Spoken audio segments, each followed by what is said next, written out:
Démarrer tout de suite dans le vif du sujet avec un super atelier qui va nous être présenté par la société Winbound en la présence de Marielle Kérou et Cindy Ronsou qui vont nous présenter un webinaire sur le thème nos conseils pratiques et concrets pour enclencher l'inbound marketing dans votre entreprise. Alors juste avant de vous laisser, mesdames, démarrer, deux, trois mots du coup sur Winbound. Donc, vous êtes une société de 18 personnes spécialisées, donc, comme son nom l'indique, dans l'inbound marketing, dans le consulting comme dans la réalisation de prestations en inbound marketing. Et vous allez aujourd'hui nous parler de cas pratiques, de retour d'expérience et surtout nous aider à convaincre finalement nos employeurs ou nos managers à mettre en place de l'inbound marketing dans nos sociétés parce que c'est hyper efficace, hyper performant. C'est bien ça? Oui, tout à fait. Tout à fait, on confirme. Écoutez, je vous laisse démarrer et puis comme pour tous les ateliers, on fera donc à la suite une session de questions-réponses. Donc n'hésitez vraiment pas à poser vos questions dans l'onglet questions pendant la conférence et puis je les reprendrai à la fin évidemment pour répondre à toutes vos questions. Donc c'est parti, allez-y Cindy et Marielle. Merci Guillaume. Marielle, je propose peut-être qu'on se présente rapidement avant de rentrer dans le vif du sujet. Bien sûr, je t'en prie. Eh bien, moi, je suis Cindy Ronsou, je suis responsable de groupe des inbound marketeurs au sein de Winbound. Et moi, c'est Marielle Kérou, donc je suis chef de projet inbound marketing. Donc, on est ravis de vous recevoir aujourd'hui à l'occasion de ce workshop. Déjà, on va peut-être commencer par le commencement en vous expliquant pourquoi on vous présente ce thème aujourd'hui, ces conseils pour enclencher l'inbound marketing. Déjà, dans un premier temps, pour vous partager notre expérience. Alors, Marielle et moi, on est chez Winbound depuis plusieurs années maintenant, mais on a eu une vie avant. Donc, l'idée, c'est de vous restituer un petit peu les bonnes pratiques qu'on met en place chez Winbound, mais aussi de parler un petit peu de ce qu'on a vécu avant dans des entreprises en France et à l'international où l'inbound marketing aurait pu être une réponse, mais où les bases n'étaient pas posées et où en fait on aurait bien eu besoin de nos propres conseils d'aujourd'hui. On verra ensemble les points bloquants et puis les accélérateurs communs qu'on peut retrouver dans tous les secteurs d'activité, dans toutes les tailles d'entreprise. On se rend compte que c'est souvent lié à l'humain quand même, à l'organisation des entreprises et parfois une méconnaissance des opportunités du digital. Heureusement, ce sont des points qu'on peut résoudre et il y a des solutions, ce ne sont pas des problèmes. Et puis, on vous présente ce thème aujourd'hui parce qu'on sait à quel point c'est important de poser de bonnes bases. Si vous avez quelques doutes sur la mise en œuvre de l'inbound ou en tout cas si vous ne savez pas trop par où commencer, ni si votre stratégie d'entreprise est compatible avec de l'inbound marketing, nous, on va vous donner un peu une vision de votre to-do ou en tout cas mettre en valeur des fondamentaux que vous avez peut-être déjà et ça ne fera que vous propulser en avant vers l'inbound marketing. Donc, je vous propose qu'on rentre tout de suite dans le vif du sujet. C'est parti pour les conseils pratiques. Et Marielle va nous donner son premier conseil pour enclencher l'inbound marketing. Exactement. Donc, premier conseil, c'est vraiment prenez de la hauteur et faites votre autoportrait. Donc, ce qu'on entend par là, c'est souvent, en fait, c'est un état des lieux de votre organisation interne. Moi, ce que je vous conseillerais, on en a discuté avec Cindy, surtout suite à nos expériences, c'est que ce qu'il faut que vous fassiez, c'est déjà de faire un diagramme de votre organisation interne. Dans le sens, c'est ce qui va vous permettre déjà de connaître vraiment les relations, les connexions entre les différents départements et comment ils communiquent et s'organisent entre eux. Une fois que vous aurez déjà posé votre organisation en interne, dans un deuxième temps, il faudra en fait que vous fassiez une liste des personnes qui porteront les campagnes d'inbound marketing, c'est-à-dire des personnes qui vont pouvoir déjà vous soutenir, vous aider dans la réalisation de la campagne ou la stratégie inbound marketing, mais aussi les personnes qui vont pouvoir relayer et promouvoir les contenus experts de la stratégie marketing. Donc, ça peut être très bien le marketing, votre équipe marketing, comme votre équipe commerciale. Puis, dans un troisième temps, dans ce premier conseil, c'est de faire un diagramme. Un diagramme, en fait, de votre processus ou process de traitement des leads. Ce qui veut dire, en fait, c'est de vous dire comment on traite un lead, c'est-à-dire par quelle source un lead arrive dans notre base de données. Donc, quelles sont en fait les questions qu'on doit se poser? Quelles sont les sources d'acquisition? Quels sont, par exemple, ça peut être les réseaux sociaux, votre site internet ou également des prescripteurs. Donc, tout ça, vous devez le mettre vraiment sur papier. Et ensuite, comment en fait il y a le suivi de ce lead? Est-ce que du coup, on va jusqu'au bout de ce suivi ou est-ce que justement il y a des points bloquants? Donc tout ça, en fait, c'est ce qui va vous mettre vous faire poser de bonnes questions et surtout cerner les points bloquants et les points d'amélioration.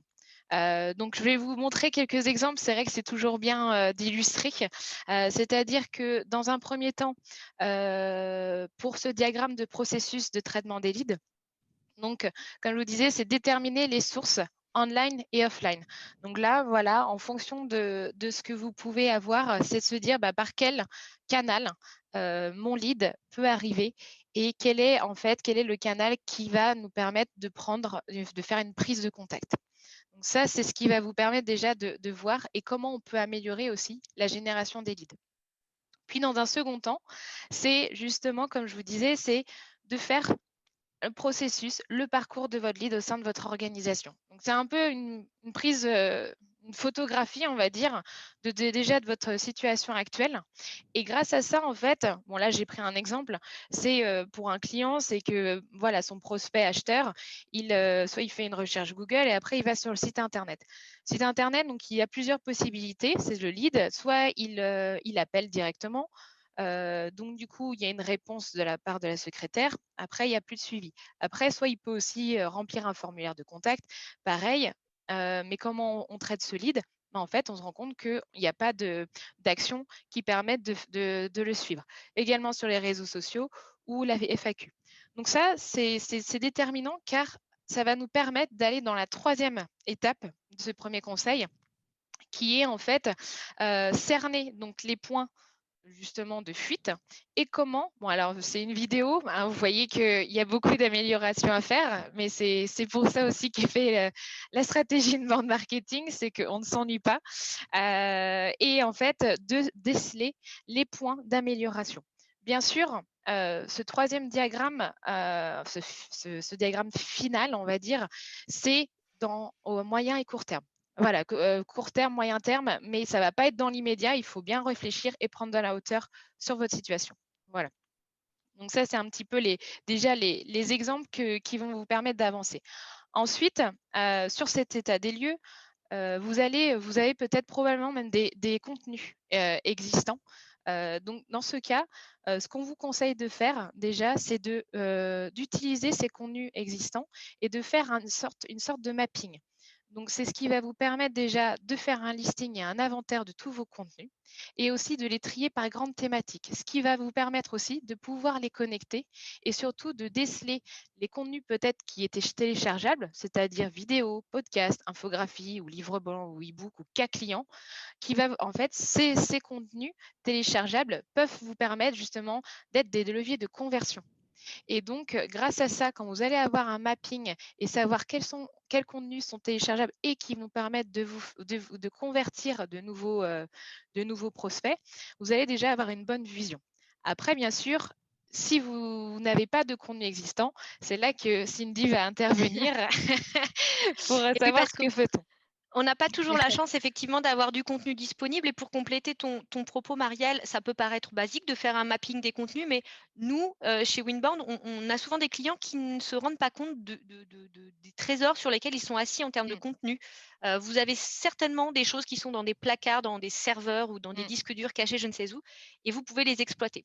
Donc malheureusement, si vous n'avez pas suffisamment d'historique ou si vous êtes relativement nouveau sur une activité, vous n'avez peut-être pas ce contenu et ça ne veut pas dire que vous n'avez pas d'expertise. Donc, dans ces cas-là, nous, on vous conseille deux choses assez simples. C'est déjà faire un atelier éditorial pour identifier les contenus à rédiger, donc avec un maximum d'interlocuteurs internes, hein, autant les commerciaux qui connaissent les clients que les techniciens qui vont connaître les produits, de manière à faire émerger des thématiques intéressantes. Donc, dans le cadre d'une stratégie inbound, il faut que ce soit évidemment des thématiques qui correspondent aux besoins de vos personas.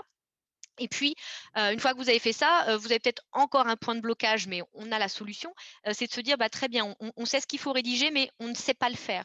On a l'expertise, mais on ne sait pas rédiger pour le web. Ou on a un rédacteur web, mais on n'a pas suffisamment de savoir-faire technologique ou d'expertise sur une thématique ou une autre. Dans ces cas-là, vous pouvez faire appel à un rédacteur expert de votre secteur d'activité, de votre produit, de votre thématique. Nous, on travaille régulièrement avec des interlocuteurs qui sont spécialisés sur des secteurs d'activité, qui connaissent, hein, qui ont été immergés, qui ont une expérience dans ces secteurs-là et qui sont capables d'être votre voix et en plus d'écrire du contenu qui sera optimisé pour le web, puisqu'il faut bien allier les deux dimensions. Donc, pour poursuivre avec le deuxième conseil, c'est de faire de la pédagogie préventive en interne. On a un peu l'impression qu'on est sur des thématiques de qualité, de sécurité ou d'environnement dans les entreprises. Non, non, on est bien sûr de l'inbound marketing. Ça prévaut aussi pour ces méthodes-là. Pourquoi il faut faire de l'inbound marketing, de la pédagogie pardon, en interne avant même de mettre en place le projet? C'est qu'en fait, on se rend compte, hein, maintenant avec le recul, que plus tôt vous impliquez les personnes dans votre entreprise, bah, plus elles se sentent engagées dans le projet, plus vite elles le comprennent et plus c'est simple et fluide ensuite de mettre en place les leviers concrets. En fait, l'inbound marketing, c'est plutôt du bon sens, hein. Donc, pour commencer, vous pouvez parler de cette méthodologie en étant rassurant sur le fait de dire que c'est pas si différent que ce que vous pouvez faire d'habitude dans votre entreprise, hein. Finalement, c'est des leviers qui sont pas extraterrestres. Donc, il faut rassurer, c'est tout à fait accessible à l'ensemble des entreprises. Vous pouvez, par exemple, utiliser ce schéma, hein, pour expliquer la méthode inbound marketing.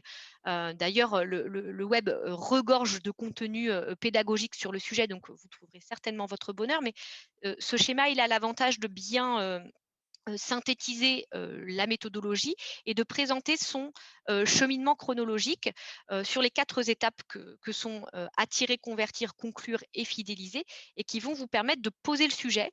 Et en déclinant cette méthodologie, on comprendra une fois de plus que c'est vraiment du bon sens, que c'est de la relation humaine avant tout. Et puis, une fois que vous avez réussi à expliquer la méthode, vous pouvez essayer d'expliquer chacun des leviers qui sont mis en place. Donc, par exemple, sur l'étape d'attraction pour faire de vos étrangers des visiteurs qui viendront sur votre site internet, vous pouvez expliquer ce qu'est un blog, que c'est un outil qui permet de publier du contenu. Ce contenu, il sert à votre référencement naturel. Vous pouvez également le promouvoir sur les réseaux sociaux. Sur l'étape de conversion qui vous permet de convertir vos visiteurs en prospects, là, vous allez expliquer qu'il faut mettre en place des formulaires, hein, pour collecter de la data. Ces formulaires, ils sont hébergés sur des landing pages et ils sont accessibles via des call to action sur le site internet.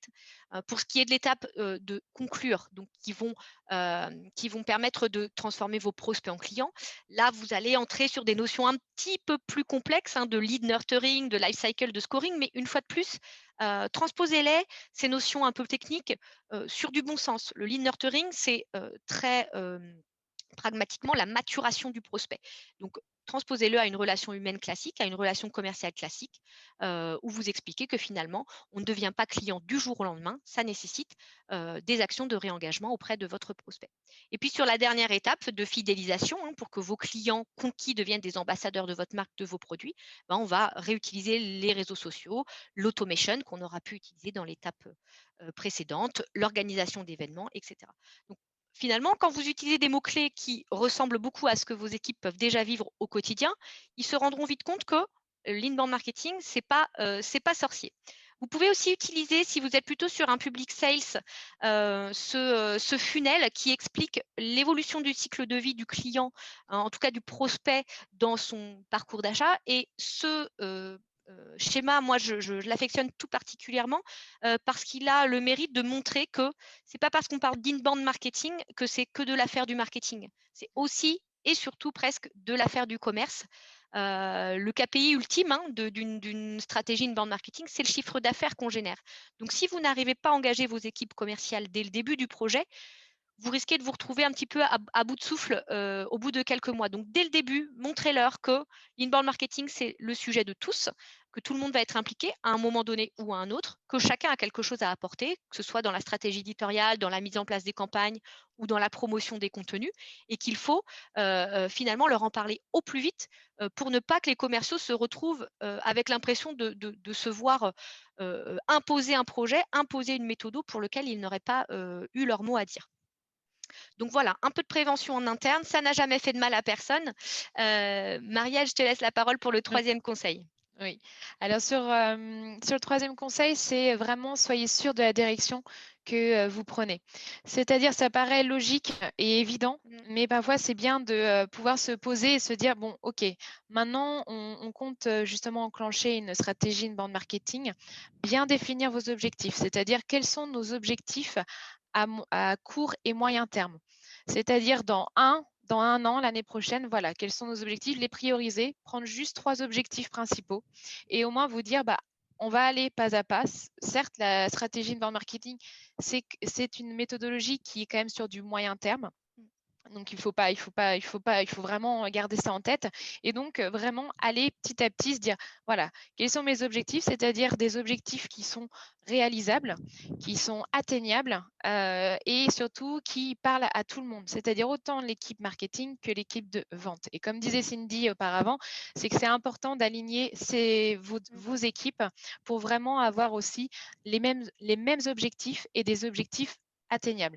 Donc, bien sûr, il y a différents objectifs et c'est via des indicateurs clés de performance, donc les KPI, c'est-à-dire, bah, vous pouvez très bien vous dire, bon, OK, nous, quel est l'objectif sur le panier moyen, quel serait le nombre de clients qu'on aimerait transformer.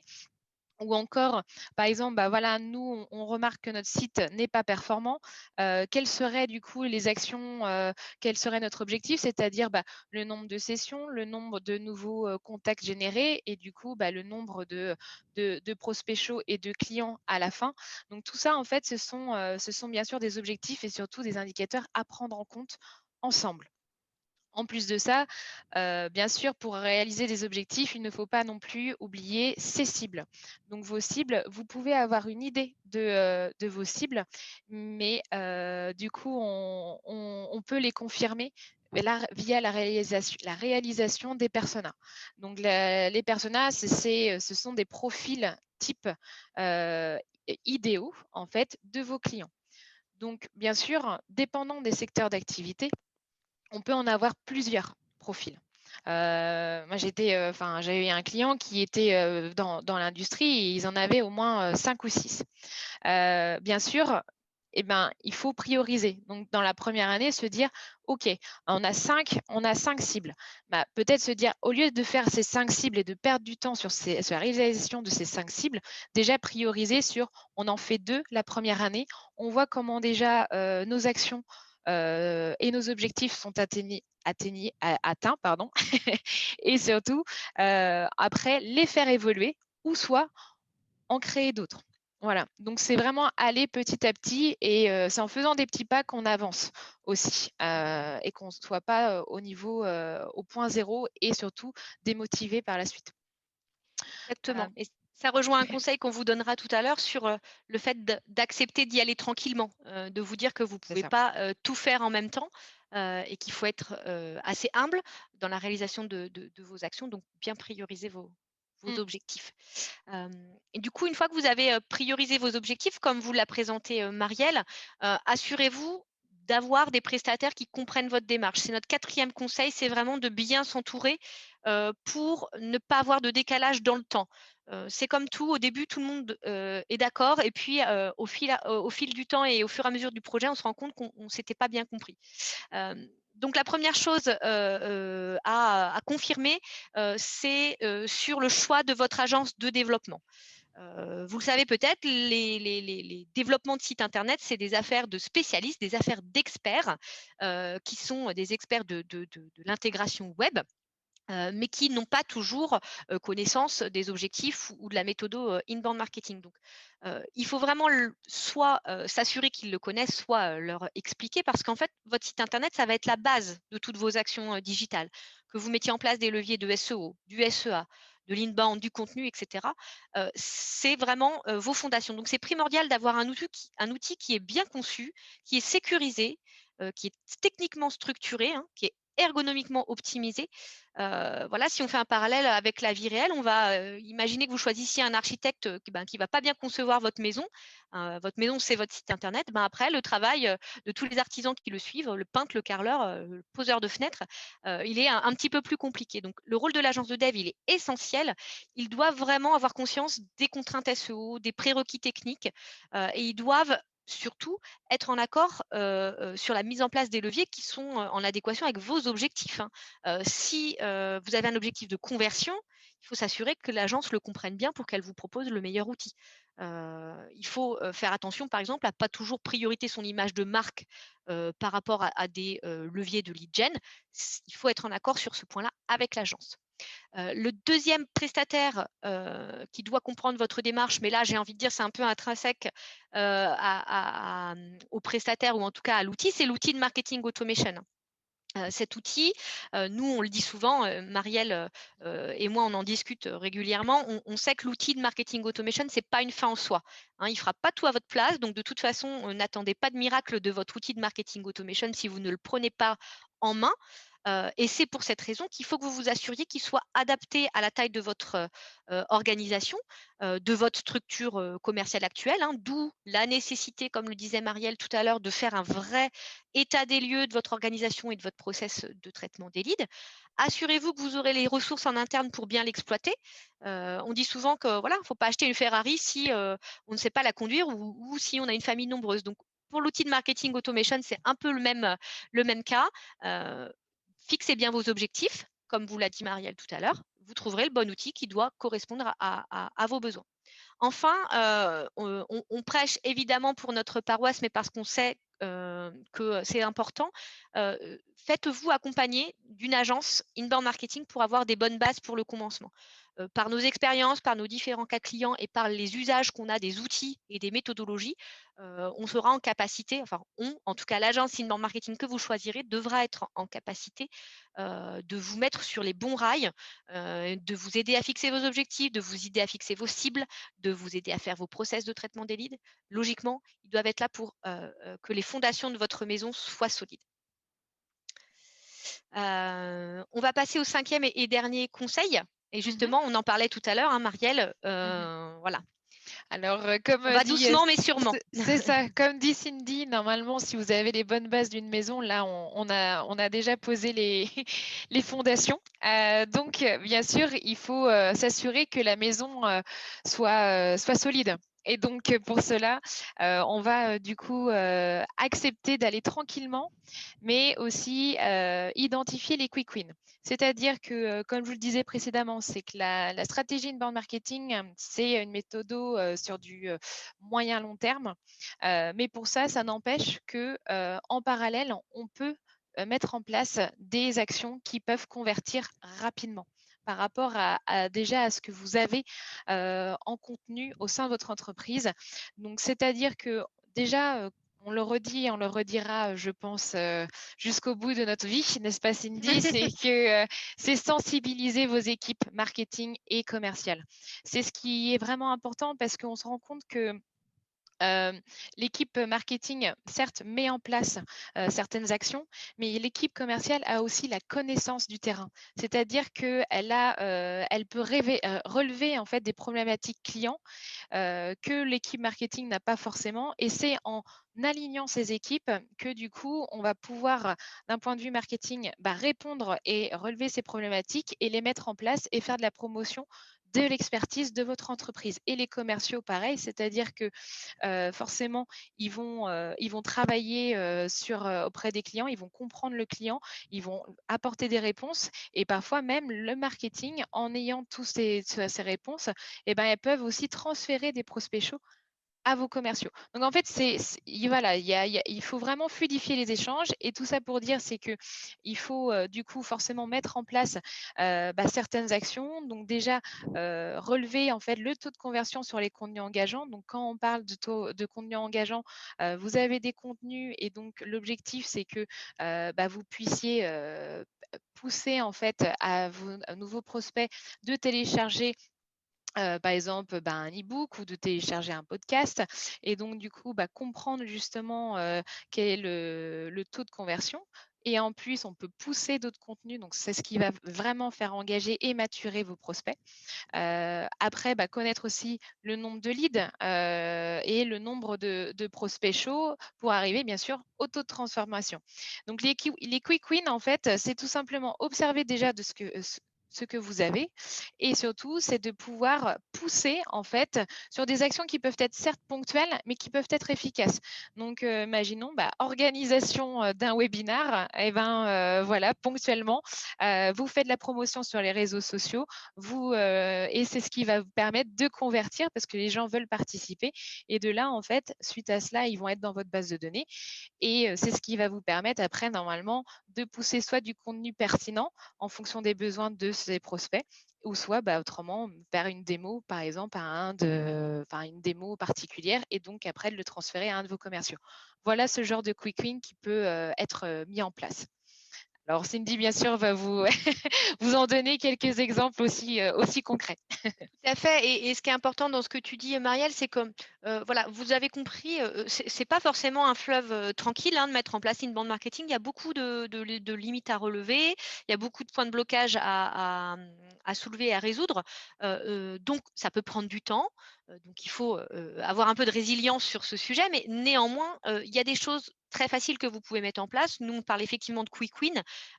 C'est des actions que vous pouvez mettre rapidement, sans gros investissements, ni de temps, ni d'argent, et qui vont aussi vous rapporter des résultats rapides. Donc ça peut aussi vous permettre de vous mettre en jambe un petit peu et puis de faire cette fameuse pédagogie préventive en interne qui peut être un peu la preuve par les faits que ça fonctionne. Par exemple, vous avez donc là on met un livre blanc, mais ça peut être un contenu à valeur ajoutée qui n'est actuellement pas publié.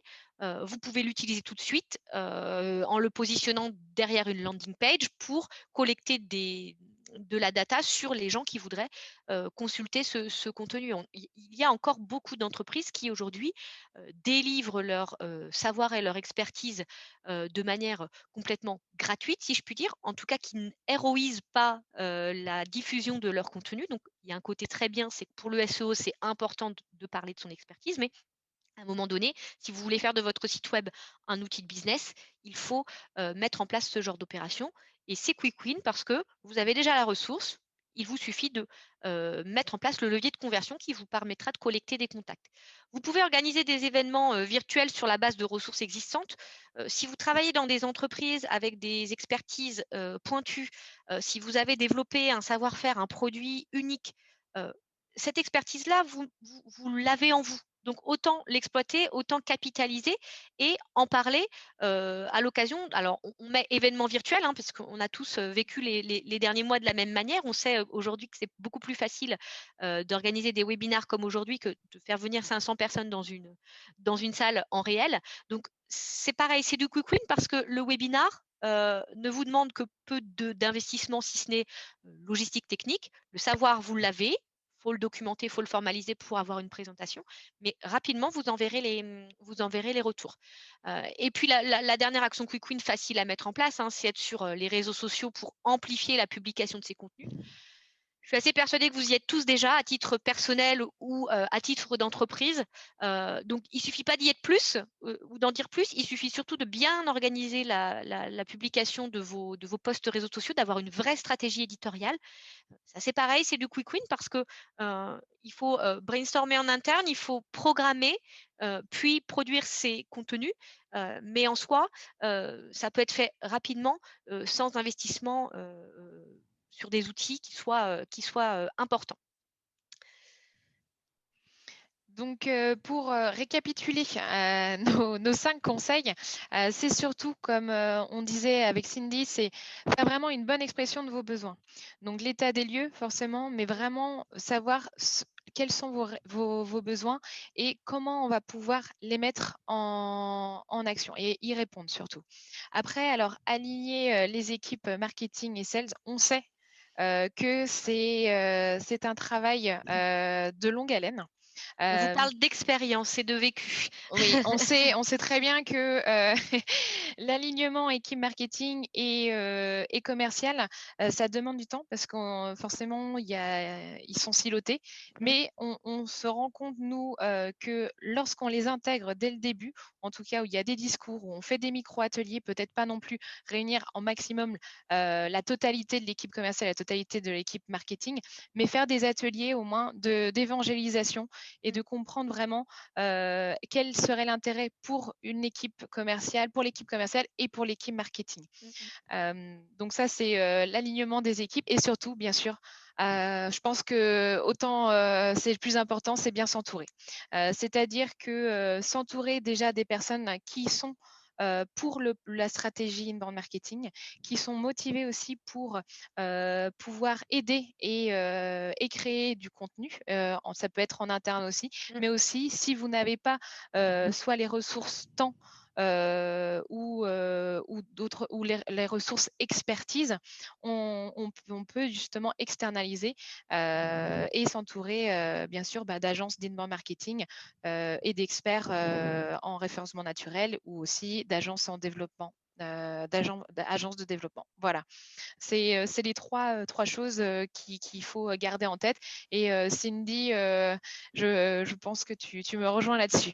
Tout à fait. Et j'appuie vraiment sur ce point de s'entourer et d'aligner vos équipes. Parce qu'on le sait, une fois de plus, par expérience et par vécu, que c'est des projets chronophages, que c'est des projets long terme qui demandent des ressources hommes, qui demandent de la pédagogie. Donc, parfois, une personne devrait y passer toute sa semaine et toute son année, et c'est pas toujours le cas. Donc, il faut pouvoir s'appuyer sur des gens qui vont permettre de mettre du carburant dans ce véhicule inbound, parce qu'on peut vite se décourager quand on est tout seul à mener tous ces projets de front. Donc voilà, plus vite vous aurez impliqué en interne, plus vite vous aurez trouvé vos coéquipiers pour avancer, que ce soit en interne ou en externe d'ailleurs. Et une fois que vous aurez fait votre audit interne et que vous aurez tracé votre route et que vous aurez choisi le meilleur des itinéraires, ce sera tout de suite plus facile pour enclencher l'inbound marketing dans votre entreprise. Donc, je crois qu'on va passer à la partie questions-réponses, Guillaume. Merci beaucoup, Cindy et Marielle. Je crois qu'on a une bonne feuille de route là devant nous pour se lancer. Il y a du boulot, il y a du boulot. Dans l'inbound marketing. C'était très, très riche, très, très dense. Merci beaucoup. Beaucoup d'informations. On a d'ailleurs pas mal de questions, donc on va y passer tout de suite. Alors, la première, c'est quid de la boulimie des data propres à la course au lead? Est-ce moins de données, c'est plus d'efficacité? Est-ce que moins de données, c'est plus d'efficacité? Donc, c'est toute la question des data, SCRM, marketing automation, tout ça s'entremêle un peu. Qu'est-ce que vous en pensez du coup? Alors nous, effectivement, on est assez vigilants sur ce point parce que c'est pas le tout, comme la question le suppose, de collecter de la data. Encore faut-il l'utiliser. Donc nous, on a quelques axes faciles d'exploitation de la donnée. Déjà, c'est une analyse statistique, de quoi est fait ma base, comment elle se segmente, est-ce qu'elle correspond à la segmentation que j'avais imaginée avant la mise en place de la méthode inbound marketing. Ça peut révéler des choses. Voilà, une fois que ça s'est dit, bon, c'est bien, mais qu'est-ce que j'en fais? Comment j'exploite la data? Est-ce que je change de stratégie ou est-ce que je reste campé sur mes positions? Et puis le deuxième axe d'utilisation et d'exploitation de la data qui justifie qu'on n'en ait pas besoin d'un volume gargantuesque, c'est la qualification de vos leads et le filtre pour vous assurer que les leads qui arrivent à votre force de vente soient chauds et qualifiés. Pour avoir des leads chauds et qualifiés, il ne faut pas amasser 3500 informations sur un lead. Il faut amasser les bonnes informations. Et c'est tout l'enjeu de l'inbound marketing, c'est que vous allez, via vos formulaires et via vos landing pages, collecter de la data qui vous servira à faire ce filtre, à faire progresser ce lead dans ce parcours d'achat jusqu'à ce que vous le considériez chaud et qualifié et comme une opportunité de business réelle. Peut-être que vous aurez besoin que de 5 données. Très bien, 5 données, il ne faut pas rougir de collecter que 5 données. Il n'y a pas forcément besoin d'avoir tout l'historique de sa vie pour savoir si le lead est chaud et qualifié. Parfait. La question de quel avantage de faire rédiger un contenu technique à un rédacteur externe plutôt qu'à notre service R&D? Alors là, je pense que voilà, c'est par rapport effectivement à des contenus très, très techniques, très métiers. Vous avez parlé de rédacteurs externes, effectivement, Mm. mais rédiger, c'est un métier. Mm. Alors après, sur justement le choix du rédacteur, bien sûr, si vous avez un service R&D qui est compétent et qui a le temps surtout de pouvoir rédiger, je pense que Cindy et moi, on va vous dire, allez-y, Exploitez-les. voilà, complètement. Parce que en fait, souvent, c'est on va dire, c'est le temps. Le Mm. temps qui manque aux entreprises pour pouvoir rédiger, Rédiger. faire de la rédaction. Parce que tout est là en fait. Si vous avez le personnel, si vous avez en plus le temps et justement et l'expertise, bah, rien de tel que de pouvoir les exploiter Tout à et fait. parce qu'ils seront même les ambassadeurs en fait de votre entreprise. Donc nous en fait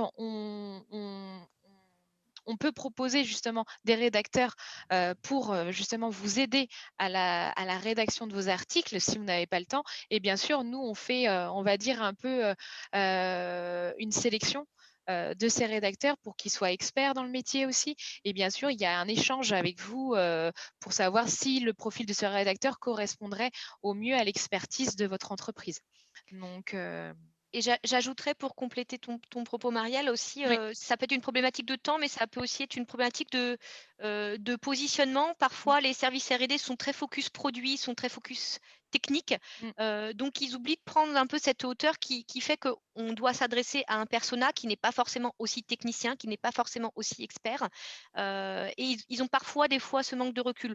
Dans ces cas-là, il faut leur demander d'amener de la matière un peu brute et faire appel à quelqu'un qui sera plutôt expert de la rédaction web et de la rédaction sur de la stratégie de contenu inbound, qui exploitera cette matière de la meilleure des manières. Donc voilà, ça dépend un peu du focus qu'ils ont et du regard qu'ils portent sur le client en temps normal. Très bien, merci.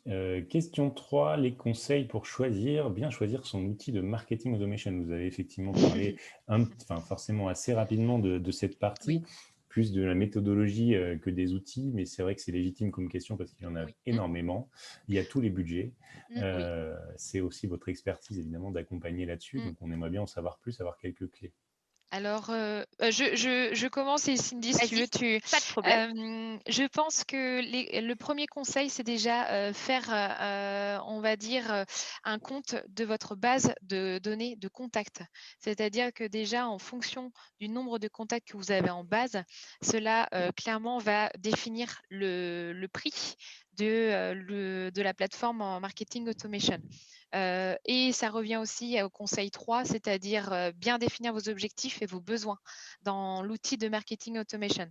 Car il y a différents besoins. Est-ce que votre besoin est vraiment sur, on va dire, sur ça peut être du CMS, ça peut être aussi, ça peut être du nurturing. Donc, est-ce qu'on veut juste pousser nos contacts? Est-ce qu'on veut juste pousser du contenu et c'est tout? Ou est-ce que c'est de la génération de leads pure et dure? Est-ce que aussi vos besoins, c'est plus axé sur l'organisation commerciale? Donc, en fait, il y a beaucoup, beaucoup de plateformes de marketing automation qui peuvent combiner tous ces besoins ou qui peuvent aussi faire un focus sur le marketing et sur le sales. Donc, c'est là où... Et peut-être pour ceux qui nous regardent, parce qu'il y a une question qui est très, très, très proche, quels sont les exemples, peut-être nous citer 3-4 outils un peu référence du marché et peut-être leur différence principale. Par exemple, je pense à quelque chose, est-ce que vous préconisez d'utiliser un outil français? Pourquoi? Par rapport peut-être à des grosses sociétés américaines qu'on connaît. Donc, vous voyez, c'est peut-être ça que aussi les gens, parce que évidemment, tous vont vous dire qu'ils ont le meilleur outil, évidemment.